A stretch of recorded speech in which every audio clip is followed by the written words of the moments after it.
Bonjour à toutes et à tous, on se retrouve pour une nouvelle vidéo. Et donc moi aujourd'hui je vais vous montrer comment installer Arch Anywhere, donc Arch Linux en fait. Donc tout d'abord il vous faut une image ISO, donc l'image ISO de Arch Anywhere. Donc vous allez sur archanywhere.org et vous allez dans Download. Donc là vous prenez l'image ISO qui se trouve ici. Donc vous cliquez dessus, ça va se télécharger tout de suite, normalement. Donc une fois que vous avez l'image ISO, vous créez votre disque virtuel Arch, pardon. Et donc après vous faites configuration, vous allez dans stockage, vous cliquez ici, donc ce sera marqué vide pour vous, et ici vous cliquez sur comme ça, voilà. Donc là vous choisissez celui-là, vous faites ouvrir. Moi je l'ai déjà fait, je vais pas le faire, et vous faites OK ensuite. Donc après ça vous faites démarrer, donc ce sera marqué démarrer, moi je l'ai ouvert, donc c'est marqué afficher. Et donc vous allez tomber sur ça. Donc on va commencer tout de suite. Donc vous allez prendre le x86-64, donc qui est pour Windows 32 bits et 64 bits. Donc il est un petit peu long au départ. Il va démarrer tout doucement. Et après on va pouvoir commencer. Voilà.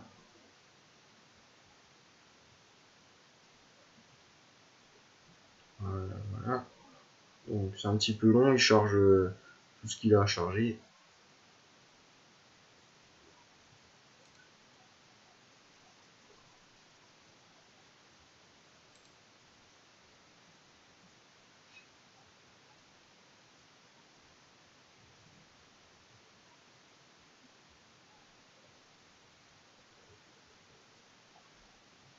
Alors, voilà. Donc là on arrive sur l'accueil en fait. Donc tout d'abord on va charger le clavier français. Donc pour ce faire vous faites loadcase FR. Alors parce qu'au début c'est automatiquement clavier en QWERTY, donc bon, pour moi c'est pas ce que je préfère, donc on fait comme ça. Après vous pouvez faire comme vous voulez, hein, c'est vous qui voyez. Donc une fois que vous avez fait ça, vous allez faire arch-anywhere pour démarrer. Donc on va se retrouver sur cette fenêtre. Vous choisissez français, donc vous choisissez la langue que vous voulez en fait. Et vous faites oui pour commencer. Donc là on va choisir France. Donc il télécharge les miroirs. Bon c'est un petit peu long, hein, vous inquiétez pas. Alors donc sinon pour plus de précision, donc pourquoi je vous fais cette vidéo? Tout simplement parce que Arch Linux c'est une distribution Linux qui est très demandée. Bon faut savoir que c'est assez difficile à installer, tout simplement parce que nous on va le faire grâce à un installateur graphique. Il faut savoir que normalement ça se fait en ligne de commande. Bon, c'est un petit peu compliqué on va dire. Surtout que là on le fait en VirtualBox, donc il n'y a pas de risque d'effacer le disque. Si vous le faites pour l'installer en dual boot par exemple, bon il y a quand même les risques de supprimer le disque sur lequel vous avez Windows, et donc bon, c'est pas trop l'idéal. Étant donné qu'après il faut réinstaller Windows, ça prend du temps, etc. Voilà, donc on y est. On choisit la disposition de clavier, donc français. Sachant que là vous allez sélectionner français, mais lorsque vous allez démarrer votre Arch Linux, par la suite le clavier il sera automatiquement anglais, donc il faudra le régler dans les paramètres. Je sais pas pourquoi, ça doit être automatique sûrement. Donc ensuite, donc ça c'est pour le fuseau horaire, donc on est en Europe, et après vous choisissez la ville qui est le plus près de chez vous, donc moi ce sera Paris, et on va faire un auto-partitionnement du disque. Donc comme ça c'est plus simple, il fait tout seul, il n'y a pas de souci. Donc là on prend celui-là, et on va faire une partition de swap. Donc ça c'est au cas où la RAM, donc la mémoire RAM est totalement occupée et pleine, donc ça va prendre cette partition comme mémoire RAM.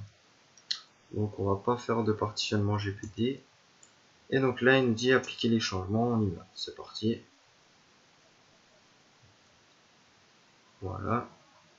Donc là, il crée les partitions et après, il va les monter. Donc il fait ça tout seul. Bon, ça va relativement vite. Voilà. Donc là, ensuite, on sélectionne le premier. Donc Arch Linux Base. Et le bash. Donc qui est le shell par défaut de Linux. Ensuite, on va prendre un grub et Network Manager. Ensuite, donc là pour l'utilitaire de réseau, pour la Wi-Fi, donc si vous n'utilisez pas la Wi-Fi, bon il n'y a pas besoin. Sinon c'est mieux. Donc moi je vais le mettre. OS Prober on n'en aura pas besoin, donc on ne l'installe pas. Et ensuite donc on va installer un environnement de bureau. Donc c'est-à-dire quelque chose de graphique. Parce que suivant celui que vous allez choisir dans cette liste, bon je les ai pas tous essayés, vous allez vous retrouver avec juste un terminal. Donc moi je vais vous montrer Arch Anywhere XFCE. Donc on y va. Donc il me dit ça. Alitia VirtualBox installé détecté. Donc on met OK. Donc là c'est pour le pavé tactile. Donc moi vu que je l'utilise on va mettre 8. Après si vous l'utilisez pas forcément besoin. Et donc on va installer LightDM. Donc là il rafraîchit mes données Pacman. Et donc là il nous annonce un téléchargement de 300 mégaoctets et donc de 30 minutes. Donc il va installer tout ce qu'il faut pour ça. Donc on va commencer l'installation. Et donc on va se retrouver à la fin du téléchargement. Donc je vous dis à tout de suite.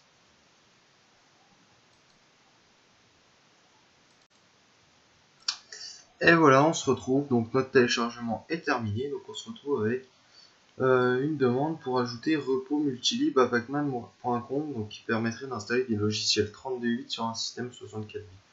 Donc bon, nous ça nous intéresse pas forcément, donc on va mettre non. Donc là ils nous disent que c'est recommandé d'activer DHCP au démarrage, donc on va l'activer. Voilà. Donc on va mettre Arch Anywhere comme nom d'hôte sur l'ordinateur. Et pour mot de passe pour route, vous mettez ce que vous voulez, donc on va mettre route, admettons. Donc, route. On va créer après un nouvel utilisateur. On va créer donc on va créer admin avec comme mot de passe password. Donc, bon, on va mettre même admin. Encore plus simple, comme ça on se rassure. Voilà. Donc activer les privilèges sudo pour admin, oui. Alors, donc il nous demande si on va installer des logiciels communs. Donc on va regarder. Donc il y a de l'audio, des jeux, graphiques, internet. Donc internet, si vous voulez pouvoir aller sur un navigateur, il va falloir installer un navigateur. Ensuite Office, donc pour tout ce qui est bureau. Et sinon après, bah, c'est à vous de voir ce que vous voulez installer. Donc nous on va rien mettre. Bon, on va juste. Voilà, donc on n'a rien mis. Donc voilà. Donc on fait OK. Et là donc on met installer et on met oui. Donc là il configure les bases de données Pacman, il les rafraîchit et normalement après ça devrait être bon. On devrait pouvoir démarrer et voir ce que ça a donné.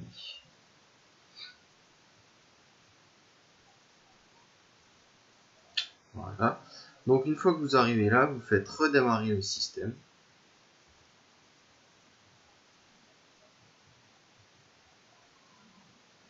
Si vous avez un fail, c'est pas forcément très grave.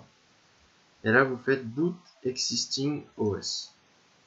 Donc là vous arrivez sur Arch Linux, vous faites OK.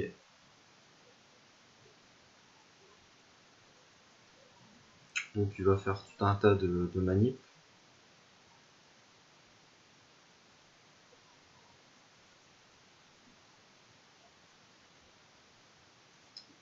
Ne vous inquiétez pas, c'est tout à fait normal.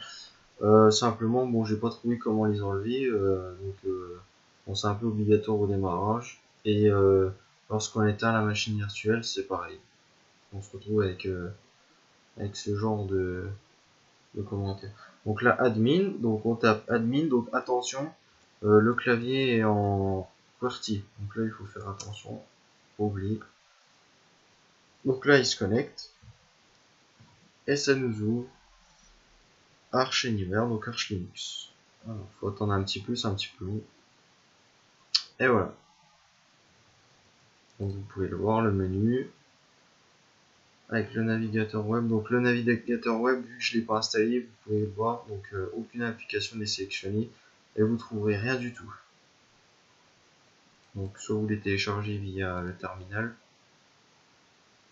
soit il fallait le faire avant. Voilà. Donc après vous pouvez tout personnaliser, donc par exemple les fonds d'écran. Donc fond d'écran. Alors, donc vous allez dans paramètres. Et là vous avez par exemple bureau. Voilà, donc vous avez tout un tas de fonds d'écran que vous pouvez mettre, donc on en a pas mal quand même. Et puis vous pouvez personnaliser, donc on va revenir au menu. Vous pouvez personnaliser tout ce qui est fenêtre, donc par exemple l'apparence. Vous pouvez personnaliser ça, voilà, donc vous voyez. Vous pouvez personnaliser les icônes, donc par exemple celles qui se trouvent ici. Donc vous pouvez voir qu'elles vont changer, voilà. Vous pouvez personnaliser les polices, donc à peu près tout, c'est ça qui est super avec Arch Linux. Donc voilà, je vous remercie de m'avoir écouté pendant tout ce temps. J'espère que cette vidéo vous a plu, et si ça vous a plu, n'hésitez pas à mettre un like et à vous abonner. Donc je vous dis à très bientôt pour une nouvelle vidéo. Bye bye.